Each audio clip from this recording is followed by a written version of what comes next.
very good evening, everyone, and welcome to Pep Talk. Today we have Dr. Anshul Agarwal with us, and he's an endocrinologist with 10 plus years of experience. No need to mention, but he is extremely skilled, extremely talented, and an experienced doctor. So thank you so much, doctor, for joining us today. Thank you for your time and being a part. Thank you for being a part of this platform. The topic that we are discussing today is managing diabetes through right diet. So whenever we come talk about diabetes management, जब भी हम diabetes management की बात करते हैं तो diet एक बहुत बड़ा फैक्टर है जिसको लेकर के कई सारे कंफ्यूजन होते हैं। हम इंटरनेट पे कुछ पढ़ते हैं और हमारे जो फ्रेंड्स एंड फैमिली है वो हमें कुछ बताते हैं, लेकिन कहीं पे भी क्लैरिटी नहीं है कि क्या चीज लेना सही है, क्या चीज लेना सही नहीं है। तो उसी क्लैरिटी को देने के लिए आज डॉक्टर अंशुल अग्रवाल हमें पूरा बताएंगे डायबिटीज डाइट के बारे में कि क्या चीजें हमें लेनी चाहिए, क्या चीजें हमें किस पोर्शन साइज में लेनी चाहिए और क्या हमें completely अवॉइड करना चाहिए, जिससे कि हमारा जो शुगर लेवल है it can remain well under control. So without wasting any further time, let us begin.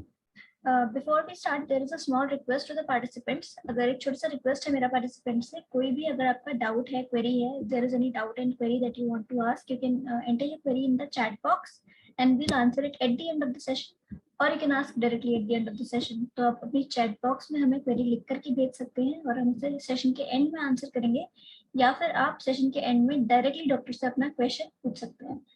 तो हम स्टार्ट करते हैं। Over to you doctor. Thank you, Vaishali. I think I am audible. Yeah, you're audible. And my slide screens are also changing, right? Yeah, there is. Yes. Okay.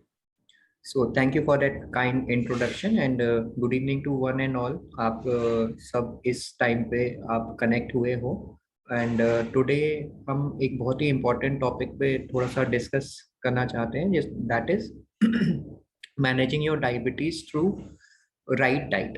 So that is very important कि अगर आप right diet में लेते हैं तो आपकी sugars level, जो diabetic patients हैं उनकी शुगर लेवल को हम कंट्रोल कर सकते हैं थ्रू डाइट ओनली। वो एक अलग एक ट्रीटमेंट है जो कि दवाइयों के अलावा डाइट आपकी शुगर्स को अपने आप 20 to 30 लेवल तक कम कर सकता है अपने खुद केवल डाइट से ही।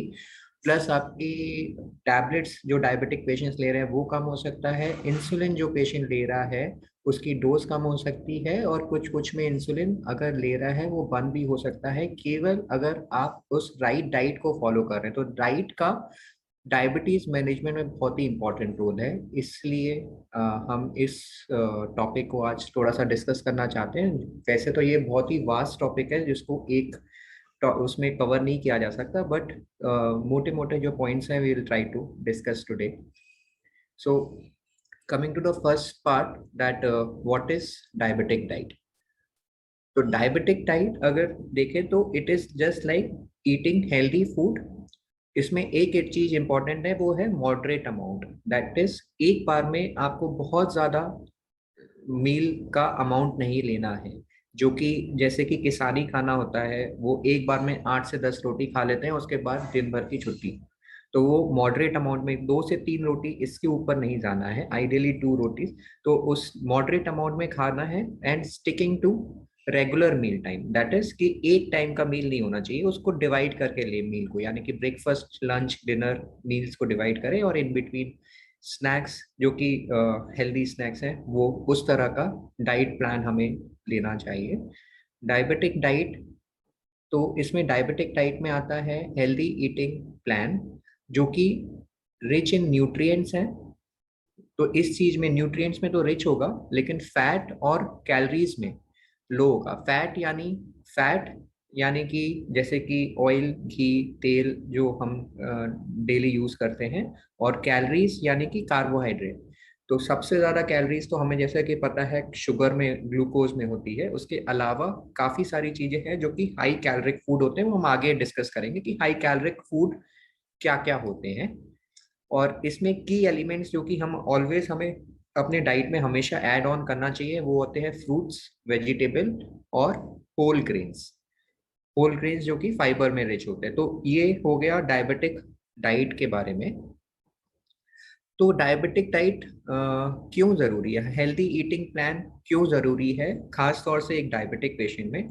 मैं अपने जनरली पेशेंट्स को ये भी समझाता हूँ कि अगर आपको डायबिटीज नहीं भी है तब भी अगर ये हेल्दी ईटिंग प्लान आप फॉलो करते हैं तो आगे चल के आपको ना केवल डायबिटीज बल्कि और भी हार्ट डिसीज, स्ट्रोक, जो और बीमारियां जो कि फैल रही हैं, उनसे भी अगर आप प्रॉपर डाइट प्लान लेते हैं तो इन सब चीज़ों से भी आप आगे चल के बच सकते हैं। तो इट्स नॉट लाइक कि केवल डायबिटिक को ही ये फॉलो करना चाहिए, बल्कि अगर एक कोई डायबिटिक है उस होल फैमिली को ये healthy eating plan ideally follow करना चाहिए। और एक बार फॉलो करने के बाद यू कैन, आपकी जब लाइफस्टाइल चेंज हो जाएगी, इसको आप हमेशा अपने लाइफस्टाइल में आप हमेशा इसको इस पे कंफर्टेबल हो जाओगे, और ये ओवरऑल आपको एक्स्ट्रा एनर्जी देगा अपने काम करने के लिए, फोकस रहोगे, अच्छा काम कर सकते हो, और आगे चल के हमें बीमारी भी नहीं होगी। तो दैट्स वाई इन ऑल कि हमें एक हेल्दी ईटिंग प्लान चाहिए। बट अभी हम बात करते हैं कि डायबिटीज पर से में क्यों ये जरूरी है। तो अगर डायबिटिक पेशेंट ये healthy eating diet plan follow करता है तो ये ब्लड शुगर को तो कंट्रोल करता ही करता है, बट ये आपका वेट को भी कंट्रोल करता है। या तो वेट को मेंटेन करेगा या वेट लॉस भी करने में हेल्प कर देगा। और इसके साथ साथ बीपी, जो कि ब्लड प्रेशर डायबिटिक पेशेंट में बहुत कॉमन है, उसको भी नहीं बढ़ने देगा। तो जब हम एक्स्ट्रा कैलोरीज ले रहे हैं या फिर फैट ले रहे हैं, ये सारे जो फैट में सबसे ज्यादा कैलोरीज होती है अगर उस पर ग्राम की बात करें, तो अगर ये एक्स्ट्रा कैलोरीज हम ले रहे हैं तो ये आपके ब्लड ग्लूकोज लेवल को बहुत ज्यादा बढ़ा देगा। और जैसे कि ब्लड ग्लूकोज लेवल अगर 24 आवर्स में कंट्रोल नहीं रहती है और 200 लेवल के ऊपर जाती है, तो ये लॉन्ग टर्म काफी सारी दिक्कतें बॉडी के अंदर करने लगता है। ये जो परसिस्टेंट हाई ग्लूकोज लेवल है वो एक स्लो पॉइजन का काम करता है आपके नर्व, किडनी और हार्ट के लिए। और धीमे धीमे हार्ट के सेल्स, किडनी के सेल्स थोड़े थोड़े डैमेज हो जाते हैं, और 10 साल में इसका रिजल्ट आता है कि किडनी फेलियर हो सकता है, हार्ट अटैक हो सकता है, ब्रेन का अटैक यानी कि स्ट्रोक पड़ सकता है, नर्व्स यानी कि पैरों की नसें उसमें जो है डैमेज हो सकता है, पैरों की नलियों में, रक्त नलियां, आर्टरीज जिनको बोलते हैं, उसमें भी ब्लॉकेज हो सकता है, जिसकी वजह से पैरों में छाले पड़ सकते हैं, पैरों में अल्सर होंगे, और आगे चल के पैर कटने की नौबत भी आ सकती है। तो ये सारे कॉम्प्लिकेशंस ऐसे हो सकते हैं। तो ब्लड ग्लूकोज लेवल कंट्रोल करना में बहुत जरूरी है right diet, medicine, lifestyle change के द्वारा। सो हमें ब्लड को, हमारा मेन टारगेट रहना चाहिए कि ग्लूकोज लेवल टारगेट रेंज में रहे, ताकि और हमारी राइट डाइट रहे, ताकि ये हेल्दी फूड चॉइसेस हम अगर लेते हैं तो फिर हमारी ब्लड ग्लूकोज लेवल हम इनको टारगेट कर सकते हैं और इन सारी कॉम्प्लिकेशन से बच सकते हैं। तो इसमें इससे ये पता चलता है कि हेल्दी ईटिंग प्लान बहुत ज़्यादा ज़रूरी है हमें, खास तौर से डायबिटिक पेशेंट को ये फॉलो करने के लिए। तो अब हम आगे अगर जैसे बढ़े कि डायबिटिक डाइट में होता क्या है, तो जैसे कि मैंने पहले बताया, डायबिटिक डाइट में at least you should have eat 3 meals a day, और दैट टू रेगुलर टाइम, सुबह दोपहर शाम। इस 3 चीज को अगर हम डिवाइड करके लेते हैं तो हमारी इंसुलिन बेटर फॉर्म में काम कर सकती है, बेटर फॉर्म में बन सकती है। एक बार में बॉडी को अगर ज्यादा ग्लूकोज का लोड दे देंगे तो वो बॉडी इंसुलिन इतना बना ही नहीं पा रही है, ना कि मेडिसिन भी इतना नहीं बना पाएगी जितना उस टाइम बॉडी को चाहिए। तो इसलिए इसको 3 टाइम्स में या 3 to 4 टाइम्स के मील्स में डिवाइड करें। डाइटिशियन इस चीज में आपकी बहुत ज्यादा मदद कर सकता है, जिसमें वो आपका डाइट बेस्ड, आपकी जो पर्सनल डाइट है उसके बेसिस पे आपका डाइट चार्ट बना सकता है, जो कि टेस्टी भी होगा। और वो आपको ये भी बता सकता है कि आपकी ईटिंग हैबिट्स को कैसे इम्प्रूव किया जाए, depending upon your activity level as well as your lifestyle level. तो उसके बेसिस पे आपका custom made charts, diet charts भी बन सकते हैं, जो कि आपको फॉलो करने में डिफिकल्टी भी नहीं होगी। तो इस रोल में डाइटिशियन का भी काफी इंपॉर्टेंट रोल आ जाता है। तो इन ऑल अगर देखें कि कौन कौन से फ्रूट्स रिकमेंडेड हैं, तो जैसे कि जनरली हेल्दी फूड में आता है healthy carbohydrates, fibre rich food, fishes, fish, और कुछ फैट्स होते हैं जो कि अच्छे फैट्स होते हैं।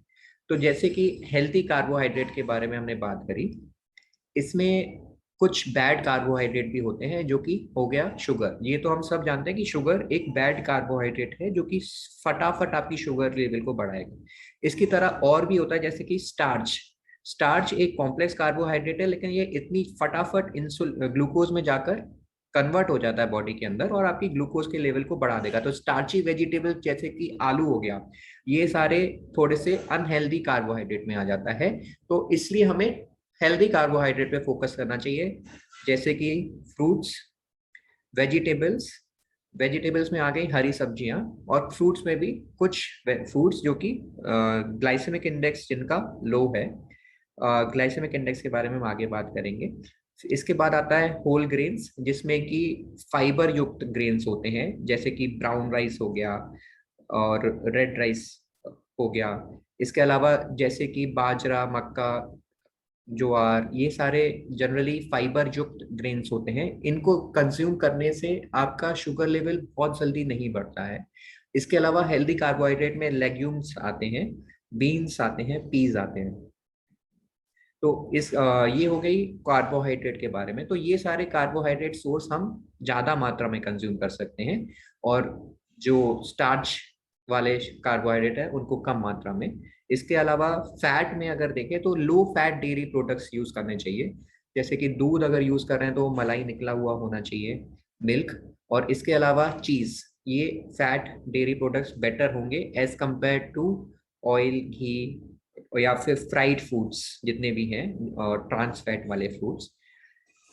इसके अलावा लेस हेल्दी कार्बोहाइड्रेट्स, जो कि हमारे रेडीमेड फूड्स होते हैं, जितने भी रेडीमेड फूड्स फूड्स हैं जो कि पैक्ड फूड्स हैं, उनमें बहुत ज़्यादा शुगर, फैट और सोडियम अवेलेबल होता है। इसमें ड्रिंक्स भी आ जाते हैं और रेडीमेड फूड्स भी आ जाते हैं। इसमें ड्रिंक्स में जैसे कि कोल्ड ड्रिंक्स, फ्रूट जूसेस, ये सा इवन जो मिल्क अवेलेबल है वो भी बहुत ही ज़्यादा शुगरी होता है, जो कि बाहर अवेलेबल होता है पैक्ड में। तो ये सारे less healthy carbohydrate overall avoid करना चाहिए। तो अभी हमने जाना है कि मेनली हमें लेस हेल्दी कार्बोहाइड्रेट्स कम मात्रा में लेना है, और हेल्दी कार्बोहाइड्रेट ज्यादा मात्रा में ले। और इसके अलावा फैट में भी लो फैट डेयरी प्रोडक्ट जैसे कि मिल्क और चीज ये कंज्यूम कर सकते हैं। एक इम्पॉर्टेंट रोल आता है फाइबर रिच फूड्स के बारे में। फाइबर ओवरऑल आपकी बॉडी में ग्लूकोज को एब्जॉर्ब कराने में, ग्लूकोज के लेवल को बढ़ाने में कम बढ़ाएगा। तो इसमें फाइबर जो है काफी हेल्पफुल फूड है। तो जितने भी फाइबर युक्त फ्रूट्स हैं वो ना केवल आपके ग्लूकोज लेवल को कम करेंगे, बट ये fibre rich food heart disease में भी पाए गए हैं कि कम, जो ज्यादा फाइबर खाते हैं उनको हार्ट डिसीज कम होती है। और जो फाइबर रिच फूड है वो कॉन्स्टिपेशन भी कम कराते हैं। मतलब वो फाइबर आपके टॉयलेट के द्वारा कॉन्स्टिपेशन कम कराएगा, क्योंकि वो डायरेक्ट एक्सक्रीट हो जाता है बाहर। इसमें फाइबर युक्त फूड होते हैं वेजिटेबल्स, फ्रूट्स, नट्स, लेग्यूम्स जिसमें कि बीन्स और मटर आएंगे, या फिर होल ग्रेन्स जैसे कि ब्राउन राइस, रेड राइस, या मक्का, ज्वार, बाजरा।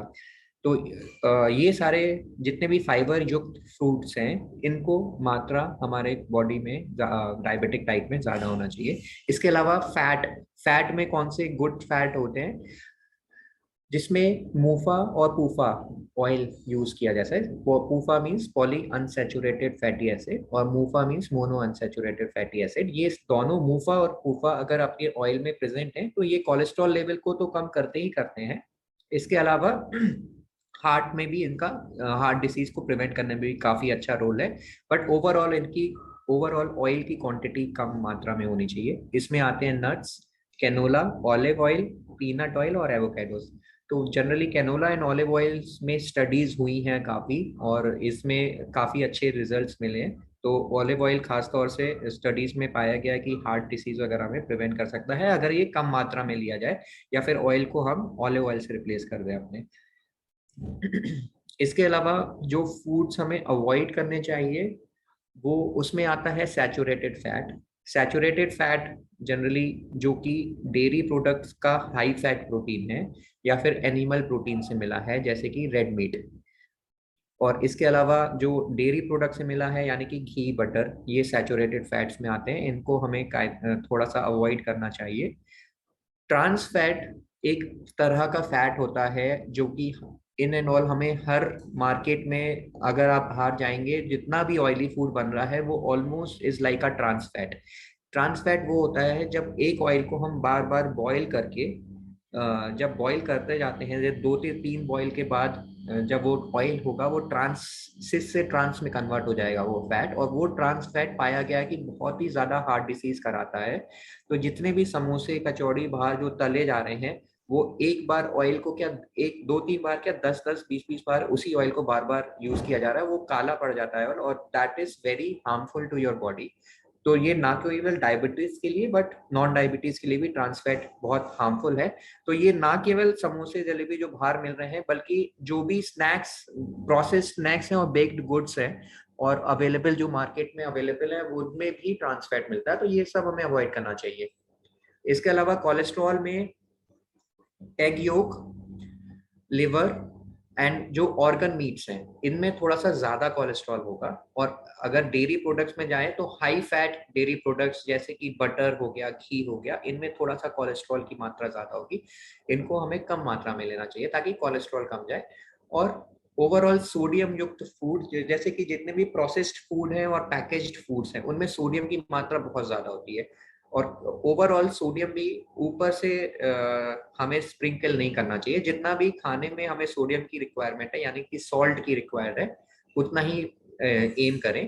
तो अगर आप देखें तो जो जितनी भी एसोसिएशंस हैं वर्ल्ड की, उन्हें बोला है कि कम से कम 2.3 ग्राम्स ऑफ सोडियम से भी कम होना चाहिए। अगर आप 2.3 ग्राम मेजर करें तो एक जो टी स्पून आती है वो 5 ग्राम की होती है। तो एक tea spoon, half of tea spoon से भी कम की ये मात्रा आएगी, जो कि पूरे दिन में आपको कंज्यूम करनी है। तो ओवरऑल सोडियम की मात्रा काफी कम बताई गई है कंज्यूम करने में। बट इंडियन डाइट में आई विल सजेस्ट कि 5 ग्राम पर डे से भी कम में अगर अपन कंज्यूम करते हैं, यानी कि एक tea spoon a day is almost good. फिर एक अमेरिकन डायबिटिक एसोसिएशन ने एक और मेथड ओवरऑल बताया है, that is a plate method. अगर आप ये देखें तो ये थोड़ा सा कॉम्प्लेक्स है। अगर इंडियन डाइट में मैं इसको देखा जाए तो बहुत ही सिंपल मेथड है। अगर एक 9 इंच की प्लेट है तो कोशिश करके अपनी प्लेट में हाफ पोर्शन केवल ग्रीन लीफी वेजिटेबल्स और सैलेड्स इसको कंज्यूम करें। तो आप देख सकते हैं कि सारे जितने भी ग्रीन लीफी वेजिटेबल्स हैं इस हाफ पोर्शन में होने चाहिए। और 1/4 पोर्शन में ही कार्बोहाइड्रेट युक्त मील होना चाहिए, जो कि कॉम्प्लेक्स, जो कि सिंपल कार्बोहाइड्रेट है जैसे कि, और कॉम्प्लेक्स कार्बोहाइड्रेट है जैसे कि व्हीट हो गया और राइस हो गया, आलू हो गया, ये सारे केवल 1/4 मात्रा में ही होने चाहिए। और हमारी इंडियन डाइट में क्या होता है, ये घी, रोटियां और चावल ज्यादा मात्रा में होता है, सब्जियां कम मात्रा में होती है। तो ये 1/4 होना चाहिए। और प्रोटीन्स जो कि एग के फॉर्म में, पनीर के फॉर्म में, या फिर नॉन वेजिटेरियन के फॉर्म में, प्रोटीन्स हाफ 1/4 क्वांटिटी में होना चाहिए। तो दिस इज सिंपल मेथड, एक प्लेट मेथड है। इसको आप हमेशा अपनी प्लेट में ऑब्जर्व करके इसको फॉलो करेंगे तो फिर ज़्यादा अच्छा मील को कंज्यूम कर पाएंगे। और एंड में मैं थोड़ा सा एम्फेसाइज करना चाहूँगा कुछ ग्लाइसेमिक इंडेक्स के बारे में। हर डायबिटिक को फूड के बारे में, ग्लाइसेमिक इंडेक्स के बारे में पता होना चाहिए। ये ग्लाइसेमिक इंडेक्स होता है, जैसे कि ग्लाइसेमिक इंडेक्स वो इंडेक्स है कि कोई भी फूड आपने लिया तो वो कितनी जल्दी आपके ब्लड शुगर लेवल को बढ़ा सकता है। जो भी जो भी फूड आपके ब्लड शुगर लेवल को बहुत जल्दी बढ़ाएगा उसका ग्लाइसेमिक इंडेक्स, यानी ग्लाइसीमिया मतलब शुगर, शुगर का इंडेक्स। तो शुगर लेवल बढ़ाने का इंडेक्स अगर किसी का ज्यादा है तो उसका ग्लाइसेमिक इंडेक्स ज्यादा है, और जिसका कम है उसका ग्लाइसेमिक इंडेक्स कम है। तो ऑब्वियसली जो लो ग्लाइसेमिक इंडेक्स वाले फूड्स हैं वो हमें कंज्यूम करना चाहिए। और जो हाई ग्लाइसेमिक, जैसे कि आप रेड में देख सकते हो, हाई ग्लाइसेमिक इंडेक्स वाले फूड्स जो है, ये सारे जो बहुत जल्दी आपकी शुगर को बढ़ाएंगे, जैसे कि आलू, बर्गर, पेस्ट्रीज, पैटीज, चॉकलेट्स, ये सारी चीजें हो गई। ग्लाइसेमिक इंडेक्स, जैसे कि एक एग्जांपल के तौर पे देख ले, जैसे कि ये हाई ग्लाइसेमिक इंडेक्स फूड होते हैं जिनका ग्लाइसेमिक इंडेक्स 70 से अबव होता है। जो ग्लाइसेमिक इंडेक्स है शुगर का, ग्लाइसेमिक इंडेक्स हम 100 लेके चलते हैं, तो उसके कंपैरिजन में कोई भी फूड जो कि हमारी शुगर लेवल को बढ़ा रहा है, यानी कि अगर शुगर आपने कंज्यूम किया, आपका शुगर लेवल एकदम से बढ़ जाएगा और उसका ग्लाइसेमिक इंडेक्स होता है 100। अगर कोई भी फूड 70 से ऊपर का ग्लाइसेमिक इंडेक्स है वो ऑलमोस्ट शुगरी फूड है, जैसे कि राइस हो गया, donut, rice cakes, chocolates, pastries, Coca Cola, popcorn, instant noodles, even corn, इन सब का ग्लाइसेमिक इंडेक्स बहुत हाई है। तो ये सारे फूड्स हमें अवॉइड करना चाहिए। और जो लो ग्लाइसेमिक इंडेक्स है जिनका 55 से कम होता है ग्लाइसेमिक इंडेक्स, जैसे कि कॉर्न हो गया, एप्पल हो गया, sweet potato, tomato, green tea, brown rice, milk, इन सब का ग्लाइसेमिक इंडेक्स काफी कम होता है, तो ये कम मात्रा में होने चाहिए, ज्यादा मात्रा में। तो इसके साथ ही मैं अपना ये डायबिटिक डाइट का जो प्रेजेंटेशन है उसको खत्म करूंगा, लेकिन ओवरऑल अगर एंड में देखें कि डायबिटिक डाइट से क्या हमें अगर फॉलो करते हैं तो क्या रिजल्ट्स मिल सकते हैं, तो जैसे कि बेटर शुगर कंट्रोल तो मिलेगा ही मिलेगा। जैसे कि मैंने पहले भी बताया, अगर आप मेडिसिन में है, आपकी मेडिसिन लेवल कम हो सकती है प्रॉपर अगर आपने डायबिटिक डाइट ली है, इंसुलिन का लेवल कम हो सकता है और इंसुलिन खत्म भी हो सकता है। तो जैसे जैसे आप डायबिटिक डाइट फॉलो करते जाएंगे, लाइफस्टाइल चेंज करते जाएंगे, वेट लॉस होता जाएगा। क्यों, और ये सब इसलिए होता है क्योंकि जो डायबिटिक डाइट आप फॉलो करते हैं तो वेट लॉस भी होता है, उसकी वजह से आपका इंसुलिन रेजिस्टेंस कम होता है। इंसुलिन रेजिस्टेंस कम होने से मेडिसिन कम होंगी और भी सारे बहुत सारे बेनिफिट इंसुलिन रेजिस्टेंस कम होने से आपको थ्रू डाइट ही मिल जाते हैं, बिना मेडिसिन के रोल से। डिप्रेशन जो कि डायबिटीज में बहुत कॉमन है, उसका चांस भी कम हो जाता है अगर आप डायबिटिक डाइट में हाई फाइबर डाइट लेते हैं और फिजिकल एक्टिविटी को बढ़ा देते हैं, कॉन्स्टिपेशन कम हो जाएगा।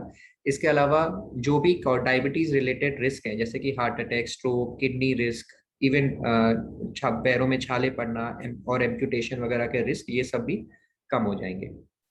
तो with this I would like to end my session.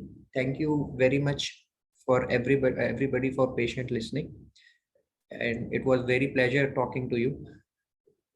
If you have any, आप लोग के पास कोई भी क्वेश्चन है तो I will love to answer.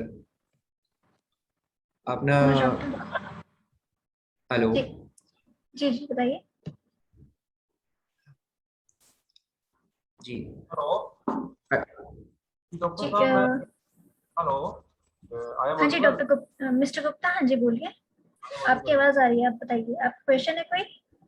मैं डायबिटीज पिछले 10 साल से डायबिटीज पेशेंट हूँ और मैं कंट्रोल करने की कोशिश करता हूँ। आपने जो डाइट बताई वो तो अच्छी बताई, लेकिन मैं ये पूछना जी चाहता हूँ कि हम लोग किस टाइप की एक्सरसाइज भी कर सकते हैं।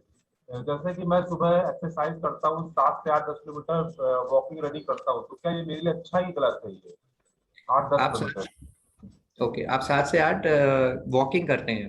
वॉकिंग करते हैं, तो this is good for me या बैड फॉर मी? बिल्कुल। विकास गुप्ता, राइट।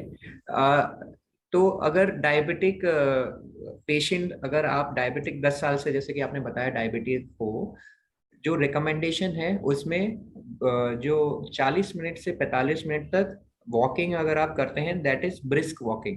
मतलब अगर वॉकिंग करना है उसको स्लो नहीं चलना है, तेज चलना है, इतना तेज कि बस आप मतलब दौड़ो नहीं, दौड़ने से जस्ट पहले वाला ब्रिस्क वॉकिंग करना है। अगर 40 मिनट्स तक ब्रिस्क वॉकिंग करते हैं तो आपका हार्ट रेट ऑलमोस्ट डबल हो जाता है, जो कि आपके कार्डियक एक्टिविटी को अच्छा करता है ओवरऑल। और रिकमेंडेशंस में भी यही है, अगर आप 40 to 45 मिनट्स ब्रिस्क वॉकिंग भी कर रहे हैं अगर मॉर्निंग में, तो वो डायबिटिक पेशेंट के लिए पर से कार्डियो जिसको बोलेंगे वो अच्छा है। इसके अलावा अगर आपको और एड ऑन करना है तो आप स्ट्रेंथनिंग एक्सरसाइजेज भी कर सकते हैं, इसमें भी रिकमेंडेशंस आ गई हैं, जैसे कि वेट लिफ्टिंग करना, और इवन जो भी जिम में एक्टिविटीज हो रही है उसको आप डिवाइड कर सकते हो, 30 मिनट्स कार्डियो और 30 minutes strengthening exercise per day, तो वो भी अच्छी होंगी। लेकिन अगर आप 1 घंटा अपने लिए निकाल के मॉर्निंग वॉक कर रहे हैं तो पर डायबिटिक पेशेंट पर से के लिए बहुत अच्छी चीज है। क्या मैं और फास्ट रनिंग भी कर सकता हूँ डॉक्टर? फास्ट रनिंग भी क्या, कर सकता हूँ?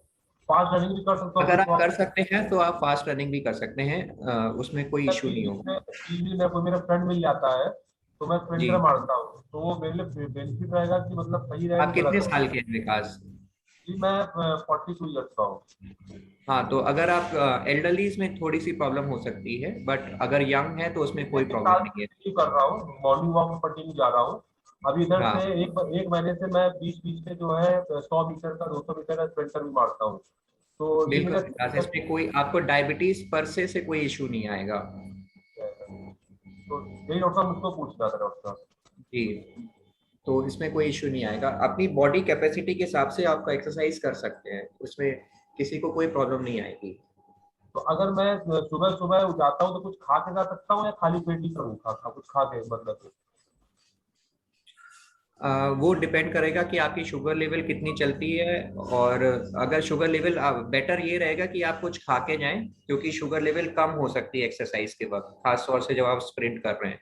तो बेटर होगा कि कुछ मील आप खा कर जाएं उस वक्त। Thank you doctor. Thank you so much mister Gupta, काफी एक अच्छा क्वेश्चन पूछा आपने एक्सरसाइज से रिलेटेड। डॉक्टर हमारे पास चैट पर भी कुछ क्वेश्चंस आए हैं, तो सबसे पहला क्वेश्चन जो है वो है मिस्टर जेपी अग्रवाल का। क्वेश्चन ये है कि क्या एक ही तेल हमेशा यूज कर सकते हैं या अलग अलग करना चाहिए? कड़वा तेल यानी जो सरसों का तेल होता है वो खाने के लिए कैसा रहता है, क्योंकि ऑलिव ऑयल का टेस्ट हमें उतना अच्छा नहीं लगता है। ठीक नहीं होता है, बिल्कुल सही। हम लोग ऑलिव ऑयल हमारे नॉर्मली हमारी डाइट में यूज नहीं होता है, क्योंकि ऑलिव ऑयल पे हमारे पास स्टडीज आई है, तो फिर हम और ऑयल के बारे में ज्यादा नहीं बता सकते। लेकिन ओवरऑल अगर बेस्ट ये है जो कि कंसेंसस में निकलता है, अगर ऑयल को मिक्स करके यूज करें तो दैट इज बेस्ट। एक ही ऑयल को कंटिन्यूअसली यूज ना करें। तो सनफ्लावर, राइस ब्रैन ऑयल और ऑलिव ऑयल, कैनोला ऑयल, अगर आप इसको मिक्स कर लेते हैं, जैसे कि 15 डेज आपने राइस ब्रैन यूज किया, 15 डेज सनफ्लावर, तो ओवरऑल ये कंसेंसस है कि that will be the best. Even सरसों का तेल भी आप खाने में यूज कर सकते हैं, लेकिन ओनली थिंग इज ऑयल को कई बार उबाले नहीं, और एक बार ऑयल को यूज करके उसको कंज्यूम कर ले डायरेक्ट। क्योंकि ऑयल को बार बार जो उबाल के यूज करते हैं उसमें ट्रांस फैट बनता है, जैसे कि मैंने अपनी स्लाइड्स में भी बताया, और वो खास तौर से बहुत हार्मफुल होता है। तो किसी भी ऑयल को कंपेयर करें अगर ट्रांस फैट ऑयल के सामने, तो ट्रांस फैट सबसे ज्यादा खराब ऑयल है। और हम इवन अगर ऑलिव ऑयल को भी आप 10 बार उबाल के लेंगे तो ऑलिव ऑयल भी जानलेवा टाइप्स हो जाएगा, क्योंकि वो ट्रांस फैट में कन्वर्ट हो जाएगा। तो कोई भी ऑयल अच्छा नहीं है। पहले तो इसको कम, 1 या 2 बॉयल में ही हम यूज कर लें। आइडियली तो एक ही बार में यूज करें, और ओवरऑल मिक्स करके यूज करें, तो that will be the best. I hope कि थैंक यू सो मच। मैंने आपका क्वेश्चन का आंसर दे दिया हो जेपी अग्रवाल जी। जी मिस्टर थैंक यू अग्रवाल, अगर डॉक्टर, आप thank you doctor. Okay, thank you so much mister Agarwal आपके सवाल के लिए। Doctor we have another question, ये मिस्टर विशाल सिंह ने पूछा है सवाल। क्वेश्चन ये है कि हाई ग्लाइसेमिक फूड कौन कौन से होते हैं? तो ये आपने ऑलरेडी एक बार स्लाइड में बताया, एक बार अगर आप थोड़ा सा समराइज करते तो। Sure sure. तो विशाल, जैसे कि ग्लाइसेमिक इंडेक्स मैंने बताया, सबसे ज्यादा ग्लाइसेमिक इंडेक्स तो ऑब्वियसली ग्लूकोज का हो गया। जैसे ही आप ग्लूकोज कंज्यूम करेंगे आपके बॉडी का ग्लूकोज लेवल फटाफट शूट अप हो जाएगा, तो दैट इज 100। तो जितने भी शुगरी फूड्स हैं इसमें, जिसमें कि ग्लूकोज बहुत ही ज्यादा मात्रा में बड़ा बना हुआ है, जैसे कि cold drinks, even fruit juices, जो रियल के फ्रूट जूसेस आ रहे हैं, इन सब के जूसेस, ये सारे में इतना ज्यादा ग्लूकोज लेवल है कि आपका वो हाई ग्लाइसेमिक इंडेक्स में आ गए। इसके अलावा रोटी, चावल, जो कि वाइट राइस है, ये सारे फूड कंज्यूम करने से, और इवन जो पैक्ड फूड्स हैं, और burger, pizza, pastries, patties, chocolates, ये समोसे, कचौड़ी, जितने भी ये फूड्स हैं, ये सारे हाई ग्लाइसेमिक इंडेक्स हैं, जो कि आपकी शुगर को फटाफट बढ़ाएंगे। तो try to avoid these glycemic index food, और अगर आपको लेना भी है तो बहुत ही कम मात्रा में लें टेस्ट के लिए। ठीक है। जैसे कि आपने बताया कि जो पैकेज जूसेस आते हैं जैसे रियल जूस वगैरह हो गए, इनमें भी काफी ज्यादा हाई अमाउंट में शुगर होता है।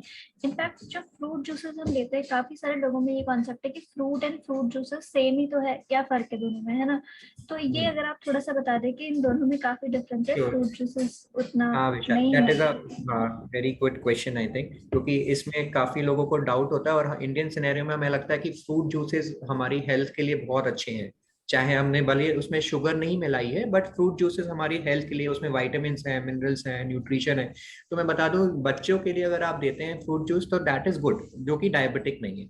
लेकिन जो डायबिटिक पेशेंट्स हैं, अगर एक ऑरेंज की बात करें, ऑरेंज जूस की, तो ऑरेंज के अंदर जितना भी फाइबर था, जैसे कि मैंने फाइबर की इंपॉर्टेंस बताई थी, अगर आप फाइबर उस ऑरेंज से निकाल लेंगे और केवल जूस ले लेंगे, जो कि उसमें केवल फ्रक्टोज की मात्रा बढ़ जाएगी, वो फ्रक्टोज आपके बॉडी में जाके ग्लूकोज में कन्वर्ट होके फटाफट शुगर बढ़ाएगा, तो वो भी हाई ग्लाइसेमिक इंडेक्स फूड में आ जाएगा।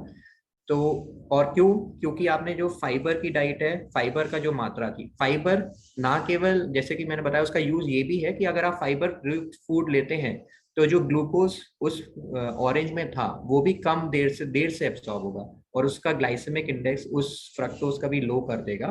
तो ऑरेंज को एज अ फ्रूट कंज्यूम करना बहुत लाभदायक होगा, और उसी ऑरेंज का अगर आप फ्रूट जूस बनाते हैं तो वो आपके लिए हार्मफुल हो सकता है। तो try to avoid fruit juice और उस फ्रूट को डायरेक्ट कंज्यूम करें तो ज्यादा बेटर रहेगा। Thank you so much doctor. We have one more question. एक और सवाल आया है हमारे पास। सवाल पूछा है मिस्टर योगेश कुमार ने। सवाल ये है कि सब्जियों का जूस ले सकते हैं, अगर ले सकते हैं तो फिर कितने अमाउंट में, कितनी क्वांटिटी में? तो ये अच्छा क्वेश्चन है ओवरऑल, लेकिन देखा जाए तो फ्रूट जूस से बेटर है सब्जियों का जूस, क्योंकि इस सब्जियों में ओवरऑल कैलोरीज कम होती हैं। लेकिन तब भी एज अ जूस अगर बात करें तो सब्जियां खाना भी ज्यादा बेटर होगा एज कम्पेयर टू सब्जियों का जूस, क्योंकि आपका जो फाइबर है वो वही मैं कहूँगा कि वो थोड़ा सा निकल गया है। But as compare to fruit juice सब्जियों का जूस फिर भी कंज्यूम कर सकते हैं, और दैट टू कम मात्रा में। और ट्राई टू टेक सब्जियां ज्यादा खाने की कोशिश करें जूस के मुकाबले। तो किसी भी फॉर्म में जूस बहुत अच्छा तो नहीं माना जाएगा, लेकिन सब्जियां होल खाना ज्यादा अच्छा रहेगा। Thank you so much doctor. Doctor mister Raghuvendra Singh का एक सवाल है कि डायबिटीज की मेडिसिन को 2 दिन तक नहीं ले पाएंगे, he is not capable of taking their medicine for 2 days, तो इसका क्या क्या होगा, इसका क्या इम्पैक्ट होगा शुगर लेवल पर? और उसके आगे उनने कुछ भी लिखा है, क्या आयुर्वेदिक दवा से कोई उपयोगिता है? और सर गन्ने से बने गुड़ गुड़ गुड़ क्या जैगरी ले जो हम सकते हैं? यूज करते हैं, हाँ, वो क्या बोले सकते हैं? ओके, तो पहले तो मैं बता दूं कि अगर आप पे डिपेंड करता है आपकी डायबिटीज कौन सी स्टेज की है, आपकी कितनी दवाइयाँ चल रही हैं। अगर दवाइयाँ आपकी बहुत चल रही हैं और आप शुगर्स को बंद कर देते हैं 2 से 3 दिन के लिए, तो शुगर्स बहुत ज़्यादा शूट अप हो सकती हैं, क्योंकि आपने खाना खाया और इंसुलिन बॉडी में बनी नहीं। वो मेडिसिन आपके बॉडी में इंसुलिन को बना रही थी या इंसुलिन के एक्शन को बढ़ा रही थी, तो ये दोनों एक्शंस नहीं हो पाएंगे, जिसकी वजह से जितना भी खाना खाओगे आप शुगर के फॉर्म में बढ़ता जाएगा। और एक टर्म होता है ग्लूकोटॉक्सिसिटी, जैसे कि आपने 2 3 या 4 दिन तक अगर दवा नहीं खाई तो ये शुगर 300 400 जब अगर पहुंच जाएगी तो वही दवा फिर से चालू करते हैं, आप देखेंगे कि आपकी शुगर उस दवा से कंट्रोल ही नहीं हो पा रही, क्योंकि वो ग्लूकोज एक्यूमुलेट होके इतना टॉक्सिक कर देता है बॉडी के अंदर कि वही दवा आपकी जो पुरानी थी वो आपके कंट्रोल भी नहीं कर पाएगी। और तो बेटर ये है कि डायबिटीज की दवा को मिस ना करें। जब भी मिस करें तो आप एटलीस्ट शाम को उसको खा लें, और जब भी याद आता है तब खा लें, और depending on the medicine also अपने डॉक्टर के परामर्श से ही उस चीज को फॉलो करें। और अगर मैं सेकंड का, तो मैं आपको आंसर शायद मुश्किल से ही दे सकता हूँ, क्योंकि आयुर्वेदिक दवा का कोई उपयोगिता है। तो आयुर्वेदिक दवा का मैं उसमें ये बता सकता हूँ कि जितने भी एलोपैथिक दवा है उनका हमेशा रिसर्च होके आती है और संशोधन होके आता है। तो एलोपैथिक दवा के बारे में हमें पूरी जानकारी होती है कि ये बहुत ज़्यादा सेफ है आपकी बॉडी के लिए, क्योंकि आप एक्सटर्नली कोई भी सब्सटेंस ले रहे हैं अपनी बॉडी में तो आप कुछ भी नहीं लेना चाहिए हमें। और ये जितनी भी एलोपैथिक दवा हम पढ़ के आते हैं इनके ऊपर लाखों करोड़ों लोगों के ऊपर ऑलरेडी आजमाई जा चुकी हैं, और ये हम फिर कंज्यूम कर रहे हैं, तो वो हमेशा हमारी बॉडी के लिए सेफ है, हमारे शुगर लेवल कंट्रोल करने में यूजफुल पाई गई हैं, और आगे चल के हमारे गुर्दे या हार्ट में भी इन्वॉल्व नहीं करेगी, आगे चल के हमारी बॉडी को टॉक्सिक सब्सटेंस नहीं प्रोड्यूस करेगी। प्रेगनेंसी में बच्चा अगर हो रहा है तो उसको नहीं इफेक्ट करेगी, किसी और ऑर्गन में जाके डिपॉजिट नहीं होगी, ये हम कह सकते हैं, क्योंकि इनकी संशोधन 10 से 20 साल से ज्यादा हो चुका है और ज्यादा बार उनको यूज किया जा सकता है। और आयुर्वेदिक दवा में जनरली कोई भी संशोधन प्रॉपरली नहीं किया जाता है, जो जो रैंडमाइज कंट्रोल ट्रायल्स के द्वारा ही एलोपैथिक मेडिसिन बाद में आती है। नॉर्मल छोटी मोटी ट्रायल से नहीं होता। तो आयुर्वेदिक दवा का तो आई कांट से कि उसका इफेक्ट आ रहा है, उसको हम इंग्लिश में प्लेसिबो इफेक्ट भी बोलते हैं, यानी कि ऐसी दवा जो कि शायद आपको लगा कि कुछ काम की, पर काम किसी और से आया, असर किसी और से आया। तो मैं देख सकता हूँ कि तो बहुत सारे क्वेश्चन हैं जी। उनके। तो जी उन्होंने यही बोला है कि जो आयुर्वेदिक दवा है उन्हें काफी फायदा हुआ है वो लेने से। तो मिस्टर रणवीर, बेटर रहेगा कि आप एक बार आयुर्वेदिक डॉक्टर को कंसल्ट कर लें, उनसे पूछ लें कि क्या ये दवा आपकी बॉडी के लिए और जो मेडिसिन आप ले रहे हैं, जो एलोपैथिक मेडिसिन आप ले रहे हैं, उसके साथ कंपैटिबल है या नहीं, तभी आप ये मेडिसिन को लें। And with that doctor, we have one more question. Yogesh Kumar ji का सवाल है, डायबिटीज में डिटॉक्स के लिए क्या कर सकते हैं, क्या ये जरूरी है? डिटॉक्स एक्चुअली आई थिंक ये वर्ड ही ये कोविड के टाइम पे ही आया है, तो ये डिटॉक्स टाइम का तो वर्ड कुछ होता ही नहीं है एज सच। आपकी बॉडी के अंदर जो टॉक्सिन्स हैं जो आप सोच रहे हो उसी को तो डिटॉक्स करना चाहते हो, और ऐसा कोई रामबाण या कुछ आई डोंट थिंक कि आता है। कोई भी सोल्यूशन, कोई भी मल्टीविटामिन जो भी मार्केट में आपको क्लेम कर रहा है कि ये डिटॉक्सिफाइंग एजेंट है, even green tea, black T, जितने भी हैं काढ़ा, जितने भी अवेलेबल हैं, ऐसा कुछ भी नहीं है जो कि अंदर जाके आपके बॉडी के टॉक्सिन्स को हटा देगा। लेकिन हाँ, ये जरूर कह सकता हूँ, डाइट और एक्सरसाइज अगर आप फॉलो करते हैं तो ये आपका हेल्दी सेल्स को ओवरऑल हेल्दी करेगा, और अगर आप इस भाषा में बोले तो डिटॉक्सिफाई भी कर सकता है। तो वो मेडिकल टर्मिनोलॉजी तो नहीं है, बट अगर समझाने के प्रोसेस में कहें तो diet exercise I think is the best to prevent anything. और डिटॉक्सिफाई इन द सेंस कि अगर वेट लॉस, आप वेट को नहीं बढ़ने देते हैं और डाइट को प्रॉपरली फॉलो करते हैं, तो ये सेल्स की सर्वाइवल रेट बढ़ जाती है। और आगे चल के जो बीमारियां हैं, डायबिटीज, थायराइड और इवन शुगर की और सॉरी हार्ट की, स्ट्रोक की और किसी भी तरह की बीमारियां, इनको आप प्रिवेंट कर सकते हो थ्रू डाइट एंड एक्सरसाइज। तो that is the I think a best detoxifying agent for me. So much doctor. Doctor, जैसे कि डॉक्टर मिस्टर रघुवेंद्र ने अभी हमें बोला कि क्या गन्ने से बनता है जो गुड़ जैगरी, वो हम ले सकते हैं। ऐसे ही काफी सारे शुगर सब्स्टिट्यूट्स अवेलेबल है, चाहे वो आर्टिफिशियल स्वीटनर्स हो जो शुगर फ्री वगैरह आते हैं वो हो, या फिर पाम शुगर हो या जैगरी हो। काफी सारे लोग सब्स्टिट्यूट कर लेते हैं टेबल शुगर से, जो ये सारे सप्लीमेंट्स होते हैं, और उन्हें लगता है कि ये हेल्दियर अल्टरनेटिव है या सेफ है। कितना सेफ है ये कंजम्पशन के लिए रेगुलर बेसिस में डायबिटीज पेशेंट्स के लिए?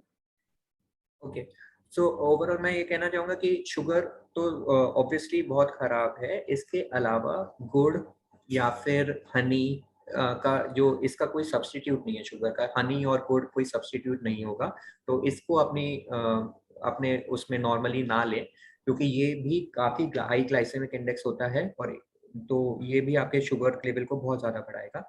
और बात आती है सप्लीमेंट्स की, जैसे कि शुगर फ्री और नेचुरल सब्स्टिट्यूट जैसे कि स्टीविया। तो ओवरऑल इनमें ये पाया गया कि अगर आप मॉडरेट क्वांटिटी में खाते हैं तो ये, क्योंकि लो कैलोरिक फूड है, ये आपकी शुगर लेवल को बहुत जल्दी नहीं बढ़ाएंगे। और इसको लेकिन ओवरऑल इनमें बहुत ज्यादा रिसर्च नहीं हुई और लॉन्ग टर्म इफेक्ट हमें नहीं पता है। तो ओवरऑल ये रिकमेंडेशन है कि आप कम मात्रा में इसको अगर लेते हैं फॉर लॉन्ग टाइम, तो फिर हमारे में कोई प्रॉब्लम नहीं आएगी। और शुगर फ्री और स्टीविया बेस्ट ट्रीटमेंट अगर बोलें तो आप कोशिश करिए कि you should go sugar free totally. और अगर नहीं कर पा रहे हैं तो you can add sugar free और स्टीविया और इन द फॉर्म जो शुगर सब्स्टिट्यूट्स मार्केट में अवेलेबल है, दैट टू बहुत कम क्वांटिटी में। Thank you so much, thank you so much doctor. अगर हमारे पार्टिसिपेंट्स का और भी कोई सवाल है तो आप हमें चैट बॉक्स में लिख करके भेज सकते हैं, या फिर आप अपने माइक को ऑन करके डायरेक्टली अपना क्वेश्चन पूछ सकते हैं। And once again thank you so much doctor. एक बहुत अच्छा फीडबैक हमें मिल रहा है हमारे पार्टिसिपेंट्स की तरफ से, जैसे कि आप देख सकते हैं चैट बॉक्स में। So thank you for that.